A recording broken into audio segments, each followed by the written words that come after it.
Hey guys, so this is not a part of the notes and this is not a part of your assignment. So this is just some extra parts. So I think the Korean War, it's called the Forgotten War, just because it kind of happens between two larger conflicts, World War II, and eventually Vietnam. So there's a couple really interesting things that happen in this war that are going to kind of set a precedent.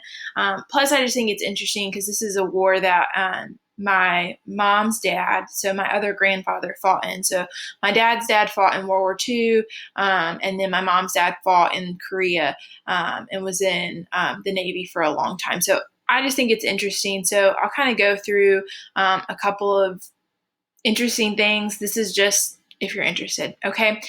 So one thing that is going to be interesting, that's a precedent for this war, is the United States actually never declared war. Okay. And this is going to be a precedent. So going forward in wars like Vietnam and Afghanistan, we never actually declare war. So that is how the United States can say that they have never technically lost a war, because I'm pretty sure the last time we actually declared war was World War II. So, yeah, so that's kind of interesting. Another thing that's interesting is there was an armistice sign, which is basically, hey, we're going to stop fighting. But North Korea and South Korea never signed like an official peace treaty. So even today, we're like 70 years out. Technically, there's never been a peace treaty. And the demilitarized zone, it's about 2.5 miles of super fortified, super, like both sides have lots and lots and lots of weapons pointing at each other. And it's still like that, like today. So that's something that's interesting. Another thing that I think is super interesting is, so I mentioned in the notes that technically, the armed forces desegregated in the United States during this war, but at the beginning of the war, that didn't really happen. There were still all black units. But as white soldiers began to be killed, that's when you're going to see kind of a slow acceptance of black soldiers coming in to what had formerly been white units. And you're going to see that starting to integrate on a very slow level. By the end of the conflict, it is pretty well integrated. And so it's going to be the belief by the end that it's un-American to have our military segregated, which is hilarious because it's not un-American. The most American thing is that the American South is super duper segregated in the 50s, which is part of the reason why we're getting ready to launch a pretty large civil rights movement. And I want you guys just to help you kind of figure out timelines. So Korea starts in like 50, gets really going in 51.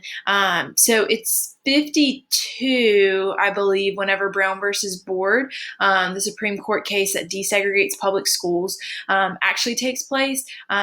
But that is not actually going to be enforced in most southern states, specifically like North Carolina, Hickory, North Carolina, looking at you, until the 70s. So this idea of it's desegregated, yeah, it might be on paper, but it's going to take a long time for that to actually happen. Some other things to think about is, even though this is a forgotten war, this is a pretty rough war. So there's an estimate that about 50% of the North Korean civilians, so that's like the people that are not in the military, are going to die during this conflict. So it's pretty rough. So I'm going to show you guys some pictures. So a lot of the soldiers that fought in Korea, they just don't get recognized as these super war heroes, kind of like the World War II veterans did. And so they're just kind of in this, their conflict's kind of forgotten. So anyways, I wanted to kind of show you guys some of these pictures. So this is a picture that North Korea took, kind of showing the North Koreans going into battle. You're going to see some Marines here that are landing. There was quite a lot of bombers that are going to be dropping, shelling the north. Like I said, Pyongyang, that is the capital of North Korea. So Pyongyang is going to get hit pretty hard. And like I said, about 50% of North Korean civilians are going to end up dying in this. So it's pretty rough on the Korean people as well. there's a lot of equipment that was from World War II that's going to be used in this.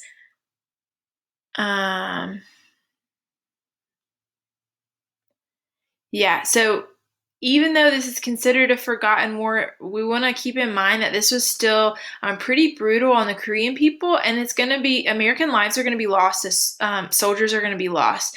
And so that is true of most wars, but whenever that is your experience and then you come home and you're not like they didn't treat the Korean veterans poorly, but they're just not going to be celebrated in the same way the World War II veterans were. Okay, they're not going to be treated poorly as poorly as the Vietnam vets are going to be treated later. Okay.